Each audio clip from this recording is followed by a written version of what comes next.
اهلا بيكم في قناتنا مروه الهاند ميد. النهارده هنعمل مع بعض الفيونكه دي. طبعا هي ضخمه وكبيره لان انا مستخدمه فيها خرز مقاس 8. الاوقع والاحسن ان انتي تستخدمي خرز مقاس 6، واحنا شارحين كل حاجه في الفيديو. هي سهله وسريعه وبسيطه، وممكن تتقدم كهديه، تتعمل باكتر من فكرة، وانا شرحها لكم في الفيديو. ممكن نعملها ايه؟ ممكن تكون ميدالية، هنعلق لها هنا الحلقة بتاعة الميدالية، وتبقى ميدالية تتعلق في الشنطة او تتعلق فيها مفاتيح. طبعا ملكوش دعوة بالحجم ده خرز كبير مقاس 8. لو عملتيها بخرز مقاس 6 هتبقى اصغر وهتبقى اشيك، وهتبقى تنفع طبعا تتعلق على الشنطة او تتعلق في يتعلق فيها مفاتيح. في نفس الوقت ممكن نعملها لو عملناها بمقاس 6 هتبقى صغيرة، فممكن تبقى توكة تنفع في المدارس، تتعلق في الشعر. وانا شرحت ازاي نقدر نحولها لتوكة، وبنعلق الكليبس او الحاجة اللي احنا هنستخدمها في تثبيتها في الشعر ازاي في اخر الفيديو. تابعي معايا اخر الفيديو وهتشوفي ان هي ممكن تصلح ان هي تكون مشروع للمدارس، ان انتي تعملي توك للشعر صغيرة. وممكن كمان لو استخدمتي خرز مقاس 4 هتكون اصغر بكتير، فممكن تبقى تتحط على الشعر كده فوق ديل الحصان اللي بتعمل في المدارس ديت، وتبقى فكرة مشروع او هدية، او لو حابة تخليها لبنتك تعمليها لها في شعرها وتبقى مميزة. فهتقدري تعملي كل الافكار دي. مش بس هتبقى ميدالية، كمان ممكن تبقى توكة للشعر، ممكن تلزقي فيها اللي هو الاستك، وتبقى بتتلف على الشعر، تبقى توكة استك عادي يعني. في اكتر من فكرة ممكن ننفذها بيها. يا ريت تتابعونا وتشوفوا الفيديو وتقولنا رأيكم. ويا ريت اللي مشتركش في القناة يشترك، ويا ريت تفعلوا زر الجرس عشان يوصلكم كل جديد، وتعملوا شير للفيديو عشان يوصل لكل المهتمين بعمل المشاريع الصغيرة البسيطة، سواء هيستخدمها كميدالية او هيستخدمها كديكور او توكة للشعر. ويلا بينا نبتدي ونشوف ايه المطلوب مننا.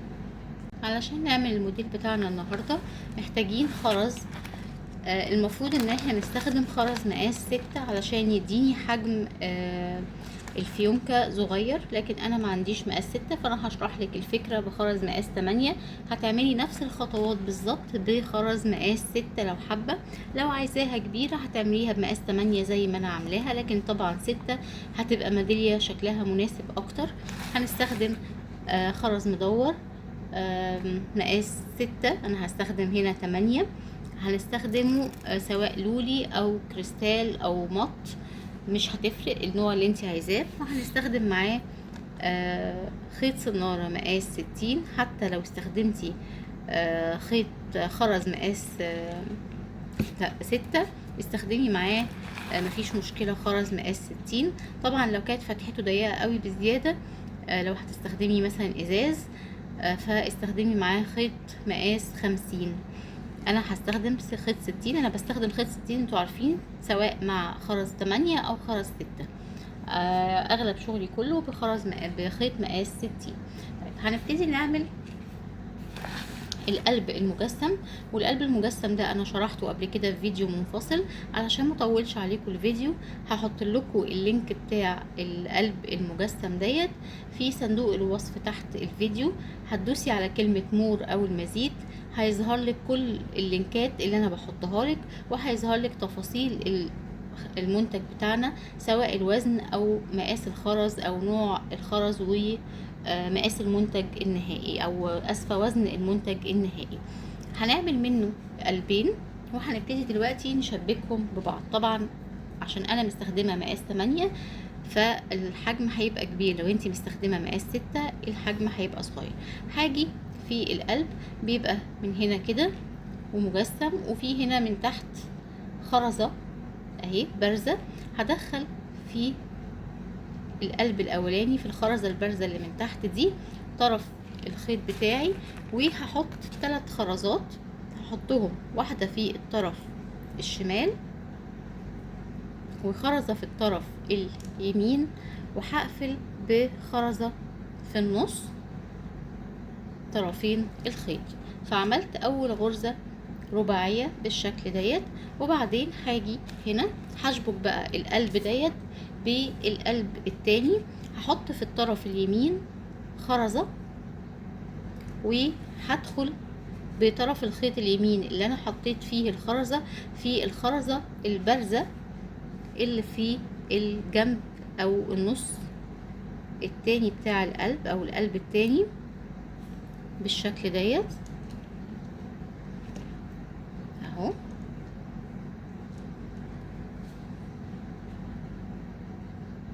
وهاخد الطرف الشمال هدخل كمان فيه خرزة، وادخل بالطرف اليمين اللي دخلته في الخرزة البارزة اللي في طرف القلب التاني، هدخل بالطرف اليمين في الخرزة اللي انا حطيتها في الطرف الشمال علشان اقفل غرزة رباعية تانية بالشكل ده.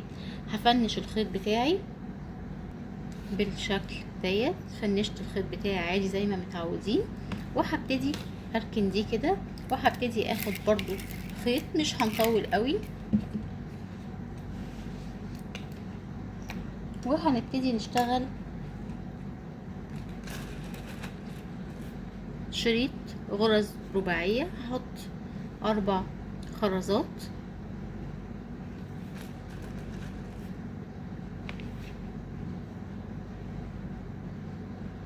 اقفل بالطرف التاني عشان اعمل اول غرزة رباعية،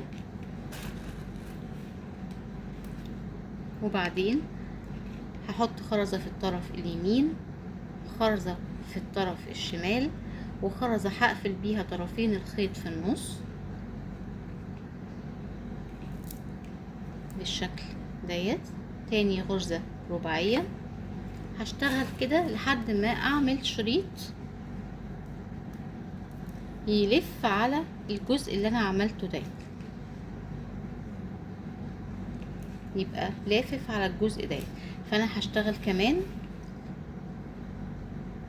غرزتين رباعيتين بنفس الطريقة، خرزة في الطرف اليمين، خرزة في الطرف الشمال، واقفل بخرزة في النص. اشتغلت 3 غرز. الغرزة الرابعة علشان عايزة ابتدي سطر جديد، فهحط ال3 خرزات كلهم في الطرف الشمال، واقفل بالطرف اليمين. كده انا عملت اول سطر من 4 غرز رباعية، واستعديت عشان انا اطلع السطر التاني. السطر التاني هنبتديه في الطرف الشمال، هنحط 3 خرزات،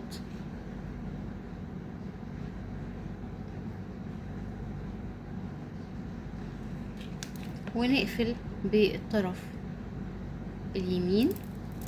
كده انا عملت اول غرزة في السطر التاني، وبعدين هدخل الطرف اليمين في الخرزة اللي عليها الدور في السطر من تحت.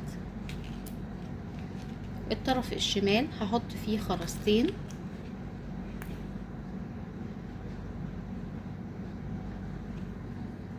واقفل بالطرف اليمين. الطرف اليمين يدخل في الخرزة اللي عليها الدور من تحت.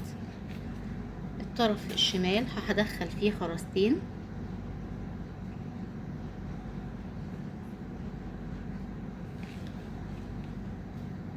الطرف اليمين في الخرزة اللي عليها الدور في السطر من تحت، والطرف الشمال هندخل فيه خرزتين.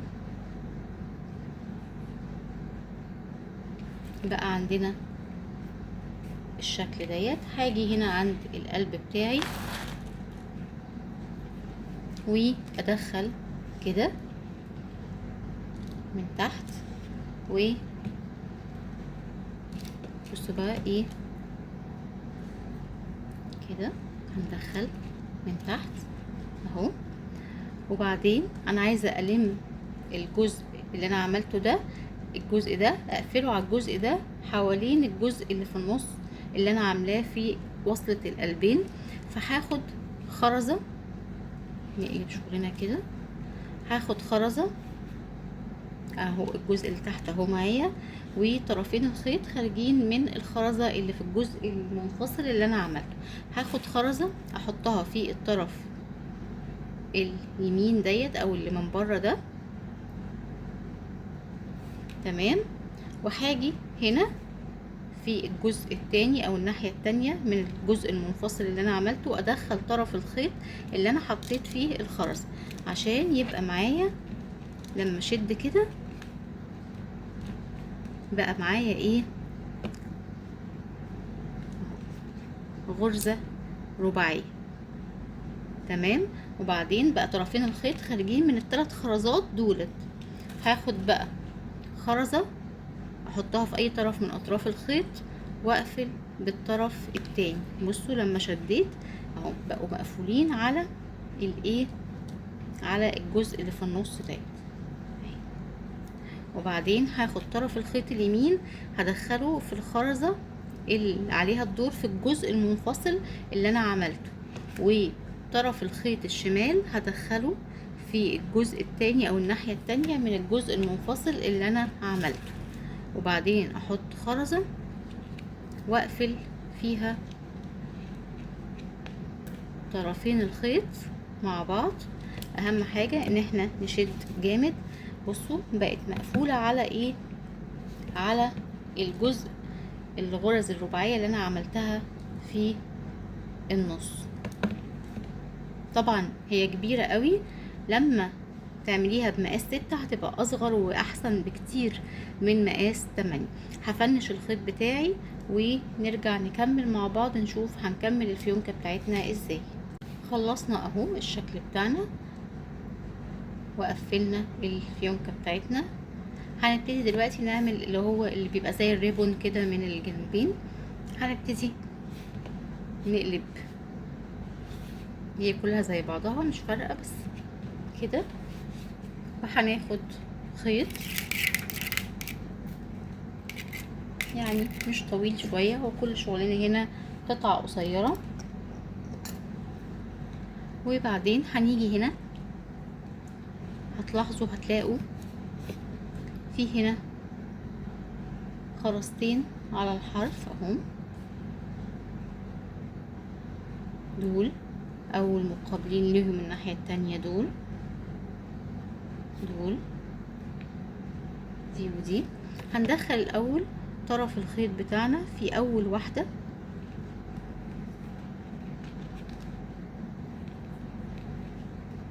وهنعمل غرزة رباعية عادية. هنحط خرزة في الطرف الشمال وخرزة في الطرف اليمين وخرزة هنقفل بيها طرفين الخيط في النص بالشكل ديت. واضح كده؟ عملنا اول غرزة رباعية. وبعدين هناخد الطرف اللي من جوه اللي هو اليمين بالنسبة لي، هدخل فيه 3 خرزات، ادي 1 2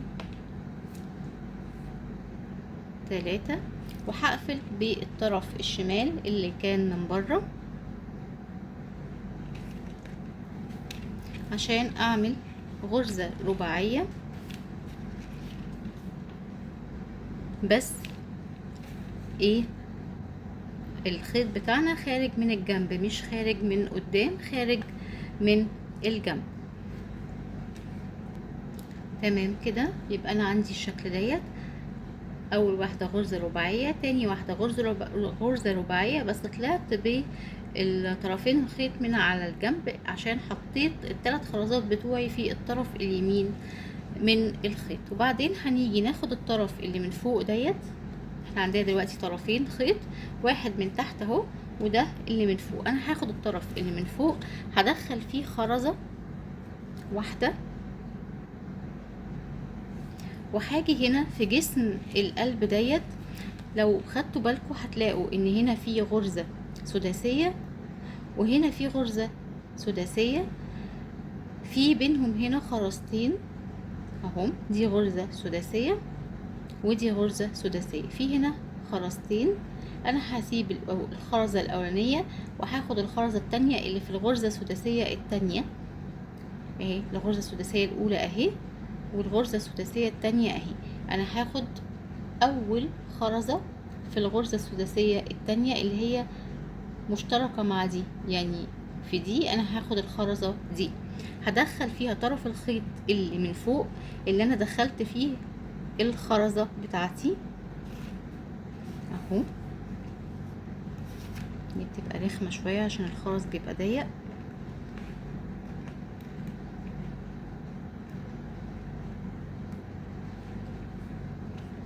محتاجين بس نقص الطرف اللي اتنى اهي. هنا ادي الغرزة اهي، والغرزة التانية اهي، في هنا خرزتين، انا هسيب الاولى دي وهدخل في التانية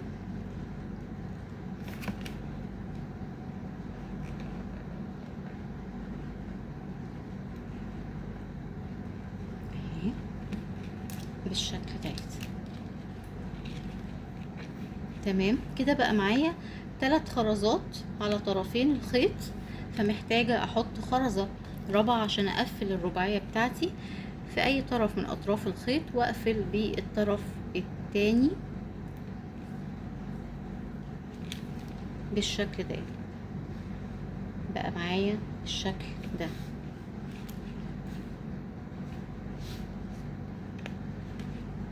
هاخد بقى الطرف اللي من بره اهو، هدخل فيه 3 خرزات، ادي 1 2 3، واقفل بالطرف التاني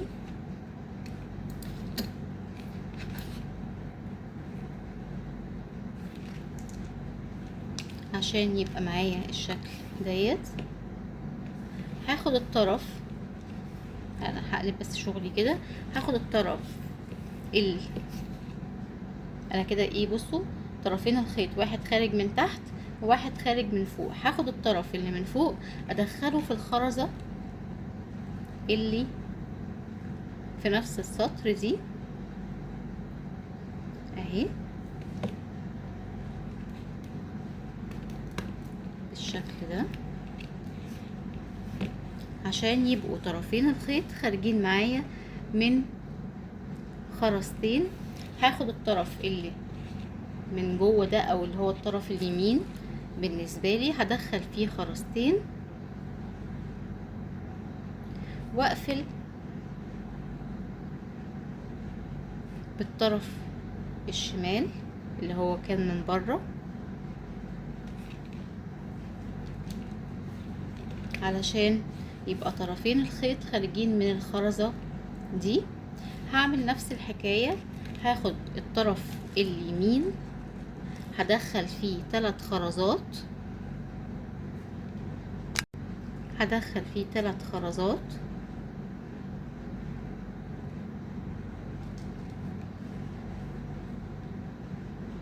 واقفل بالطرف الشمال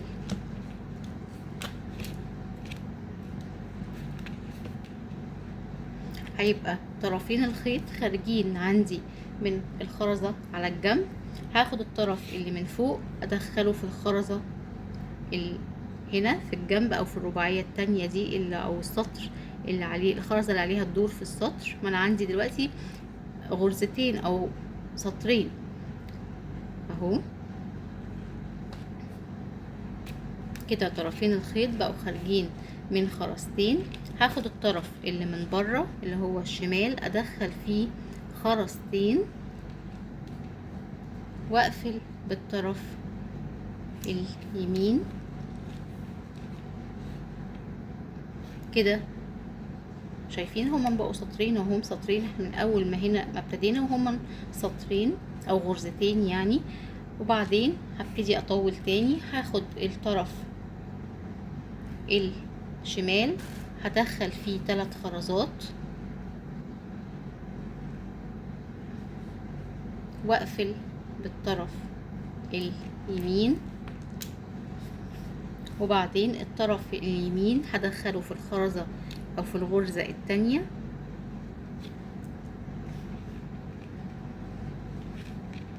وهدخل في الطرف اليمين خرزتين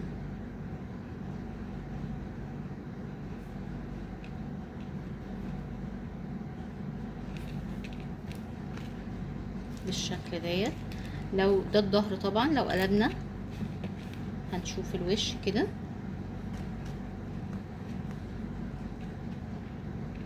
شايفين بقى شكلها عامل ازاي؟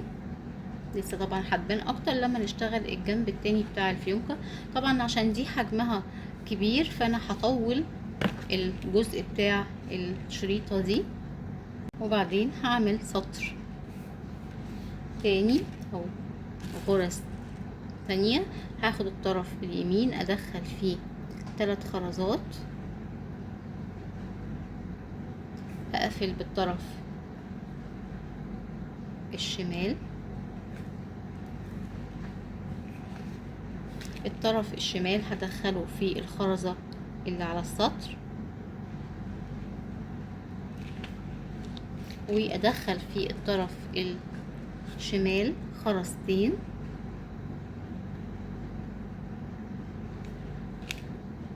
واقفل باليمين. بصوا من قدام بقت عامله ازاي، طولت وبقت احسن. هنيجي بقى دي خلاص اخر غرزه عندي. مش هطول من هنا، هعمل تناقص. ف عايزه اطلع بطرفين الخيط من الخرزه اللي هنا دي، عشان انا مش هشتغل فوق دي، انا هشتغل غرزه واحده فوق الغرزه دي وهسيب دي من غير شغل. فهمشي بطرفين الخيط في الغرزه دي بالشكل ده، عشان اطلع من الخرزه دي بطرفين الخيط عكس بعض اهو كده. انا طلعت اول طرف خيط من الخرزه اللي انا عايزه ابتدي فيها. الطرف التاني همشي بيه بنفس الطريقه اهو كده كده كده كده. انا طلعت طرفين الخيط من الخرزة دي. هشتغل عليها غرزة رباعية عادية زي ما تحبي بقى. عايز تحطي 3 اطراف في 3 خرزات في اي طرف من اطراف الخيط، عايز تحطي خرزة في الطرف اليمين وخرزة في الطرف الشمال وتقفلي بخرزة في النص زي ما تحبي، لان دي خلاص دي اخر خرزة في السطر ديت اهي. بصوا بقت بالشكل ديت، وهنفنش الخيط بتاعنا زي ما انتم شايفين. خلصنا ده الظهر طبعا اللي هو بيبقى مكان الاتصال ما بين الفيونكة بتاعتي او فرع الفيونكة وجسم القلب. ده الوش بالشكل ده. هنبتدي بقى نشتغل الناحية التانية بتاعت الفيونكة. برضو هنقص خيط مش طويل قوي، وبعدين هنيجي في الخرزة التانية. احنا كنا هنا عندنا خرزتين اللي شرحناه اللي وضحناهم في الحرف او الطرف اللي هما دولت المقابلين ليهم الناحية التانية. هندخل الخيط بتاعنا في الخرزة التانية دي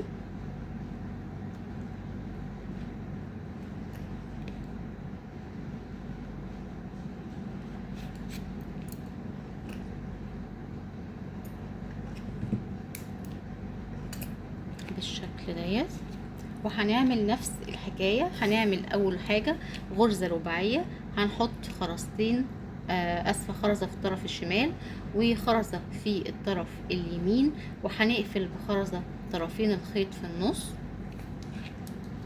اهو بالشكل ديت. دي اول غرزة رباعية، وبعدين هنيجي نحط في طرف الخيط الشمال 3 خرزات ونقفل بالطرف اليمين علشان الخيط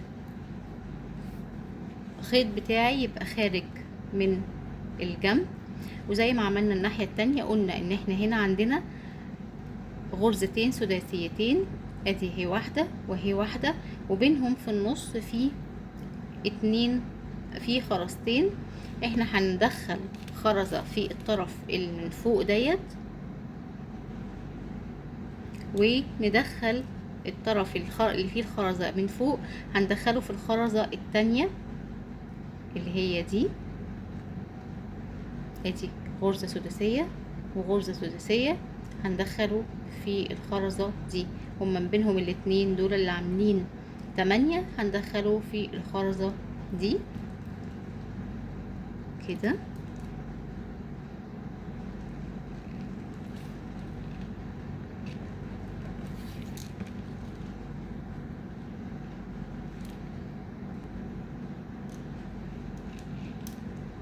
بالشكل ديت كده بقى معانا 3 خرزات. الخيط بتاعنا خارج من 3 خرزات، الخرزة اللي في الغرزة الرباعية اللي انا عملتها، والخرزة اللي انا حطيتها، والخرزة الثالثة اللي هي في جسم القلب نفسه. هدخل في الطرف اللي من بره ديت خرزة واحدة او في اي طرف هنا او هنا مش فارقة، واقفل بالطرف التاني. بقى معايا كده غرزتين، ادي واحدة وادي التانية.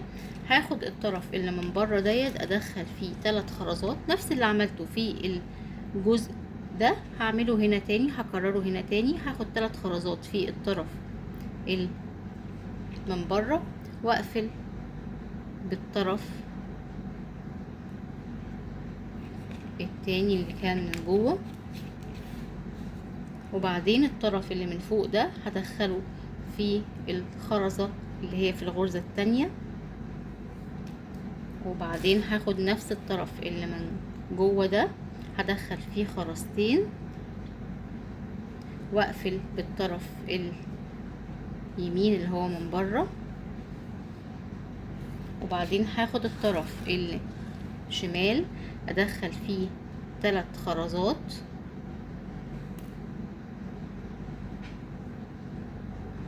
اقفل بالطرف اليمين.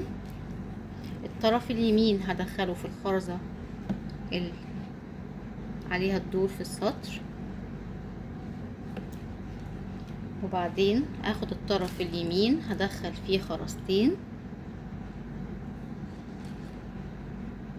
واقفل بالشمال.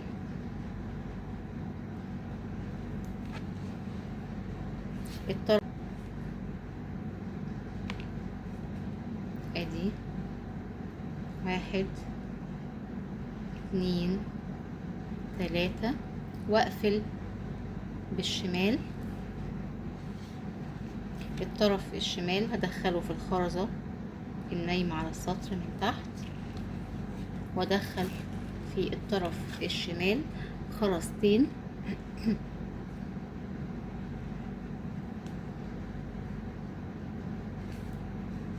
شايفين زي ما طلعت بقى عدد السطور هنا هطلع نفس عدد السطور. يعني انا طلعت هنا 1 2 3 4 اهو، 1 2 3 فاضل لي السطر الرابع.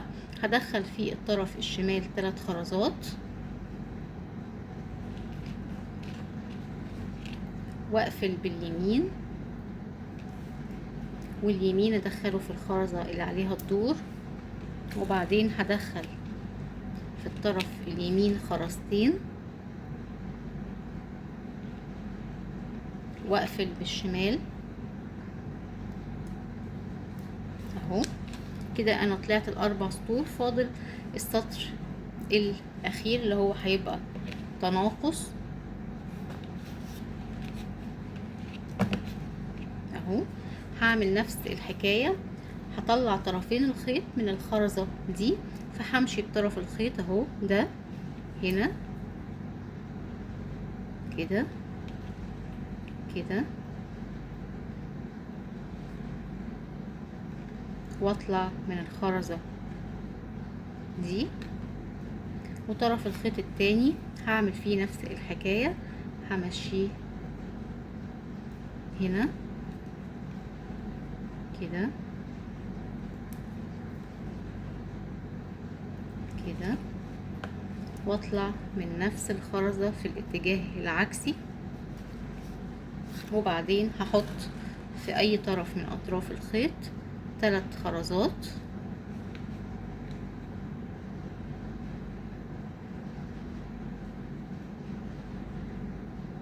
واقفل بالطرف التاني، شايفين بقت عاملة ازاي، وافنش الخيط بتاعي. بقت عندنا بالشكل ديت، ده الظهر. طبعا هنقلبها هنلاقي الوش بتاعها بقى كده، بقت فيونكة حلوة وكيوت خالص. طبعا هي ضخمة لو اتعملت بخرز مقاس 6 هتبقى حلوة وشكلها مناسب وحجمها مناسب ان هي تنفع ميدالية، ولو اتعملت كمان بمقاس 4 لو حابة هتبقى اصغر قوي. بس ايه يعني هو مقاس 6 انسب حاجة بالشكل ديت اهي. ممكن بقى هنا تركبي لها في الدايرة اللي في النص دي، تركبي الحلقة بتاعة الميدالية بتاعتك لو انت عايزاها تبقى ميدالية.